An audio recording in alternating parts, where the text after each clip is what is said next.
there is a topic in your polity paper which people tend to leave, and even if questions on this are not asked, you can use these topics either in your essay or some sociology related question in GS1.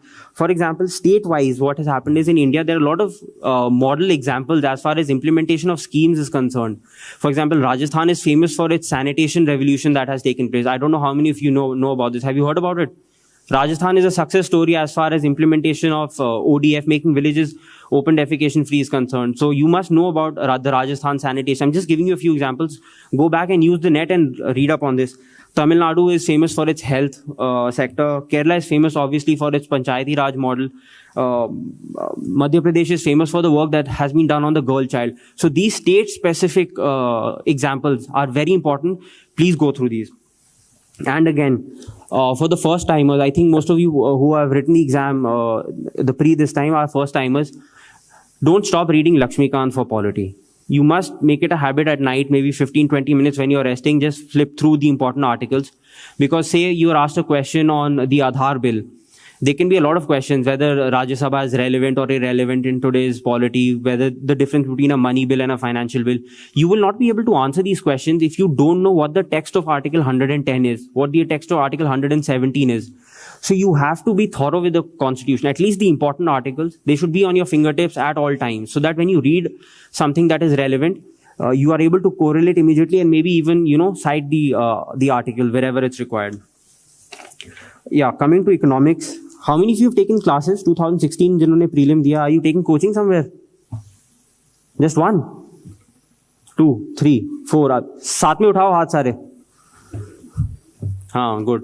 So I think most of you have been taking classes. So for eco, revise your basic notes. If you have not used Ramesh Singh, I think the first 5-6 chapters, your basic concepts will get covered in that. Then again, you please do this exercise. Buy current affair booklets. Keep the syllabus in front of you. Jot down important topics.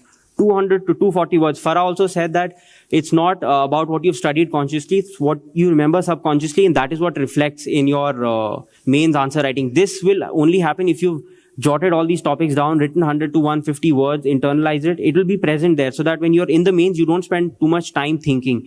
You read the topic, you read the question, and you know what has to be answered. Use PIB for important government schemes. RSTV, the big picture I have told all of you. Now you must read the economic survey. It's a hard book to read, especially volume 1. This year's survey is tough, but you have to make an attempt to read it. At least broadly, you must know what each chapter is talking about. This is important for two reasons. Firstly, there are a lot of economic terms that have to be used in that context only. For example, and it seems the answer will seem like as if it has been written from an economic point of view. So those terms have to fit in the right place. This you will learn if you read the economic survey.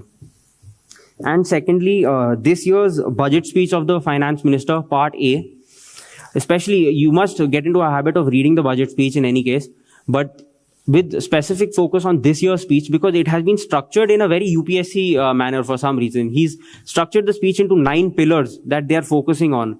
Agriculture, rural, social sector, education, infrastructure and investment, financial sector reforms, governance, and then obviously your fiscal discipline. So all these 9 pillars will give you an idea about what direction the government wants to move in. So you read the speech once, maybe after a month, read it again. You will always be thinking on those same lines on which the examiner will be framing your questions. And this is obviously the union budget. When you go for your interview from your respective states, read the budget speech of your state finance minister. That will give you insights on what is happening in your state also.